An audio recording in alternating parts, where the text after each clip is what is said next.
नमस्कार विद्यार्थी मित्रांनो, मी डॉक्टर सरोज कोकणे फ्रॉम कोल्हापूर। विद्यार्थी मित्रांनो, नीट 2025चा पेपर कसा होता? अवघड का मध्यम का सोपा?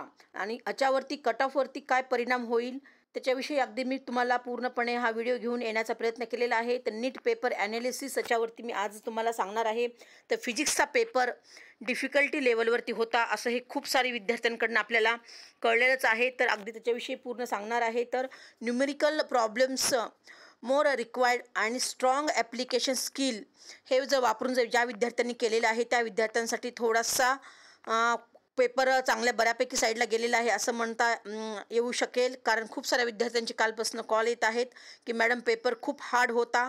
तर त्या संदर्भामध्ये मी सांगणार आहे की रिक्वायर्ड स्ट्रॉंग ॲप्लिकेशन स्किल ज्या विद्यार्थ्यांनी व्यवस्थित वापरला असेल त्या विद्यार्थ्यांना पेपर फिजिक्सचा बऱ्यापैकी गेला आहे असं म्हणता आहेत। आणि ज्या विद्यार्थ्यांनी ॲसरेशन रिझन क्वेश्चन्स असे हे प्रकारचे त्या विद्यार्थ्यांनी अगदी सोडवले असेल त्याही विद्यार्थ्यांना पेपर बऱ्यापैकी गेला। अदरवाईज खूप साऱ्या विद्यार्थ्यांना फिजिक्सचा पेपर हा टफ गेलेला आहे। पण विद्यार्थी मित्रांनो, NCERT बेस्ड फॉर्म्युला क्वेश्चनच होते ह्या पेपरमध्ये। Conceptional clarity was essential to take this section effectively असं म्हणता येईल आपल्याला। तर ज्या स्टुडंटने फिजिक्स फर्स्ट पेपर सोडवायला घेतला त्या विद्यार्थ्यांना खूप सारा वेळ गेला आणि पेपर डिफिकल्टी असल्यामुळे त्यावरती परिणाम आपल्याला दिसून आलेला आहे। तर स्ट्रॉंग ॲप्लिकेशन स्किल वापरण्याची आवश्यकता होती ह्या पेपरमध्ये आणि NCERT बेस्ड फॉर्म्युल्यावरतीच हा पेपर आलेला होता। पण खूप अगदी आलटून पालटून क्वेश्चन असल्यामुळे विद्यार्थी खूप कन्फ्यूज झाले आणि ॲसरेशन रिझन क्वेश्चन्स होते। सर्वसाधारण स्टुडंटचं जर पाहायला गेलं तर 20 ते 25 क्वेश्चन्स अगदी अवघड होते। त्यामुळे स्टुडंटला 25 क्वेश्चन सोडवण्यासाठी तिची संख्या कमी आपल्याला इकडे पाहायला मिळालेली आहे। आणि पुढे जर आपण इथं मी सांगू इच्छिते की अगदी बायोमध्ये आणि केमिस्ट्रीमध्ये जर पाहायला गेलं तर बायोलॉजीचा इझी टू मॉडरेट असा हा पेपर होता आणि केमिस्ट्रीचा पाहायला गेला तर मॉडरेट टू इझी असा पेपर होता। तर 25% क्वेश्चन्स अवघड होते। तर बऱ्यापैकी क्वेश्चन्स 180 पैकी 25 क्वेश्चनचं क्वेश्चन अवघड होते। त्यामुळे 620 मार्काचाच पेपर होऊ शकतो। तर आपल्याला 620 पैकी विद्यार्थ्यांना जे 620 प्लस असणारं जर स्टुडंट फार कमी आपल्याला पाहायला मिळू शकणार आहे असं मला वाटतं। कारण 720 पैकी 720 मार्क पडणारा जो स्टुडंट ह्या वर्षी एकही स्टुडंट नसणार आहे असं आम्ही एक ॲनालिसिस काढलेलं आहे। तर लास्ट इयरमध्ये टॉपरची संख्या 67 होती आणि नंतर ते कमी होऊन 45 म्हणजे 45पर्यंत आलेली होती। पण ह्या वर्षी टॉपर स्टुडंट एकही नसेल असं आम्हाला वाटत आहे। कारण ज्या लेवलला पेपरची लेवल डिफिकल्टी आलेली आहे त्या ह्याच्यावरून आम्ही ॲनालिसिस काढलेला आहे। तर ह्या वर्षी 720 पैकी 720 असा एकही विद्यार्थी असू शकणार नाही। आणि पुढे जर सांगायचं झालं तर बायोलॉजी हा पेपर इझी टू मॉडरेट होता। NCERT बेस्डच होता। अगदी डायरेक्ट आणि फ्लेक्च्युअल क्वेश्चन्स होते। त्यामुळे इन्क्लुजन ऑफ ॲसरेशन क्वेश्चन जास्त प्रकारचे आपल्याला पाहायला मिळालेले आहेत। तर पेपर लेंदीनेस होता आणि रिक्वायर इफिशियंट टाईम मॅनेजमेंट असल्यामुळे पेपर इझी टू मॉडरेट लेवलवर पेपर होता। त्यामुळे खूप साऱ्या स्टुडंटला बायोलॉजी पेपर सोपा गेला असे म्हणत आहेत आणि बायोलॉजीमध्ये 300+ मार्क पडतील असेही स्टुडंट अगदी सांगत आहेत। आणि पुढे जर विचार करायचा गेला तर केमिस्ट्रीचा विचार आपण करायला गेला तर मॉडरेट टू इझी क्वेश्चन असे आपल्याला लेवलवरती हा केमिस्ट्रीचा पेपर पाहायला मिळालेला आहे।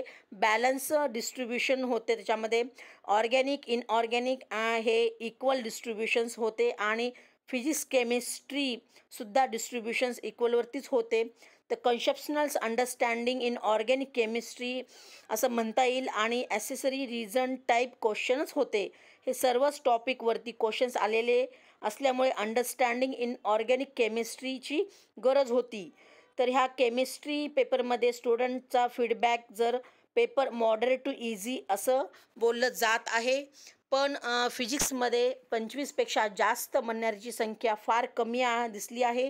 तर एकंदरीत ऑल ओव्हर इंडियामध्ये 30 मार्काचा आपल्याला कट ऑफ खाली येऊ शकतो. आणि लास्ट इयरला जे 650 मार्क विद्यार्थी होते ऑल ओव्हर इंडिया कोठ्यामध्ये, 650 मार्कला विद्यार्थ्याला ॲडमिशन मिळालेलं होतं, तेच ह्या वर्षी 620 मार्कापर्यंत ऑल ओव्हर इंडियामध्ये ॲडमिशन्स विद्यार्थ्याला मिळू शकेल. तर ह्या वर्षीचा ऑल ओव्हर इंडियाचा कट ऑफ 620 असा राहू शकेल. म्हणजेच 30 मार्काचा डिफरंट इथे आपल्याला पाहायला मिळू शकेल. आणि महाराष्ट्रामध्ये गव्हर्नमेंटचा ओपन कॅटेगरीचा कट ऑफ 570 असा राहील आणि प्रायव्हेटमध्ये ओपन कॅटेगरीचा कट ऑफ 520 असा राहील. तर फिजिक्समध्ये इथे आपण पाहायला गेलं तर 60 ते 70 मार्क पडणाऱ्यांची संख्या जास्त राहू शकेल. आणि केमिस्ट्रीमध्ये आपण 100 ते 110 मार्क पडणाऱ्यांची संख्या असेल. तर बायोलॉजीमध्ये 300 ते 310 अशी असू शकेल. म्हणजेच सर्व एकत्रित ॲनालिसिस केलं तर गव्हर्नमेंटचा कट ऑफ 570 राहील आणि प्रायव्हेटचा कट ऑफ 520 असा राहील. तर बऱ्यापैकी टाईम कन्झ्युमिंग असल्यामुळे 180 क्वेश्चन मध्ये 180 मिनिट असल्यामुळे खूप सारे क्वेश्चन्स सुटलेले आहेत. कारण पेपर खूप लेंदी होता, त्यामुळे प्रत्येक क्वेश्चनला 1 मिनिट असा आपल्याला हा टाईम दिलेला असल्यामुळे खूप साऱ्या विद्यार्थ्यांना अगदी आलटून पालटून क्वेश्चन असल्यामुळे त्याच्यामध्ये त्यांचा खूप वेळ गेला. त्यामुळे खूप साऱ्या विद्यार्थ्यांचे क्वेश्चन सुटले गेलेले आहेत, असे विद्यार्थ्यांकडून आम्हाला माहिती मिळत आहे. तर जसं की 2019 आणि 2021मध्ये पण ह्याच प्रकारे फिजिक्सचा पेपर आला होता, ज्या पद्धतीने ह्या वर्षी राहिलेला आहे. तर एकंदरीत ह्या वर्षी इलिजिबिलिटी गेल्या वर्षीच्या तुलनेत कमी राहणार आहे नक्कीच. तर पेपरची लेवल म्हणजे मॉडरेट टू डिफिकल्ट असं म्हणता येऊ शकेल. तर इलिजिबिलिटी आपल्याला जर प्रिडिक्शन आपल्याला काढायचं झालं तर ह्या वर्षीचं ओपन कॅटेगरी किंवा EWS कॅटेगरीला 120 ते 140 अशी इलिजिबिलिटी राहू शकेल. आणि OBCच्या कॅटेगरीच्या विद्यार्थ्यांचा विचार केला तर 110 ते 120 अशी इलिजिबिलिटी राहू शकेल. आणि SC STच्या विद्यार्थ्यांसाठी जर इलिजिबिलिटी आपण पाहायला गेलं तर 90 to 100 असं राहू शकेल, असं आम्हाला एकंदरीत वाटत आहे. तर विद्यार्थी मित्रांनो, अगदी हे मी तुम्हाला नीट 2025चा पेपर कसा होता त्याविषयी अगदी डिटेल सांगण्याचा प्रयत्न केलेला आहे. तर व्हिडिओ आवडल्यास नक्कीच लाईक सबस्क्राईब करा. गरजूंना पण हा व्हिडिओ सेंड करा. त्यांनाही अगदी यावर्षीच्या पेपरचं अवघड, मध्यम का सोपा असं हे पूर्णपणे त्यांचे कन्सेप्ट क्लिअर होतील. आणि कट ऑफवरती काय परिणाम होईल तेही तुम्हाला थोडक्यात शॉर्ट्समध्ये सांगितलेलं आहे. तर पूर्णपणे नीट पेपर ॲनालिसिस मी तुम्हाला या यूट्यूबच्या मार्फत सांगण्याचा प्रयत्न केलेला आहे. आणि माझा नेक्स्ट व्हिडिओ मी अगदी एक्सपेक्टेड कट ऑफ 2025चा प्रत्येक कॅटेगरी वाईजचा मी घेऊन येण्याचा प्रयत्न करणार आहे. ते व्हिडिओ तुम्ही नक्कीच पुढचा पण व्हिडिओ तुम्ही पहा. मी माझा नंबर डिस्क्रिप्शन बॉक्समध्ये दिलेला आहे. काही डाऊट्स असेल तुम्ही अगदी कॉल मेसेज करून विचारू शकता. आणि ज्या विद्यार्थ्यांना व्हॉट्सअपला पण आमच्या ग्रुपला जॉईन व्हायचं असेल तेही विद्यार्थी अगदी जॉईन होऊ शकता.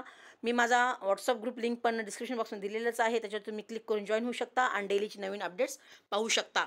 तर ओके मित्रांनो, ऑल दी बेस्ट. जय हिंद, जय महाराष्ट्र. थँक्यू.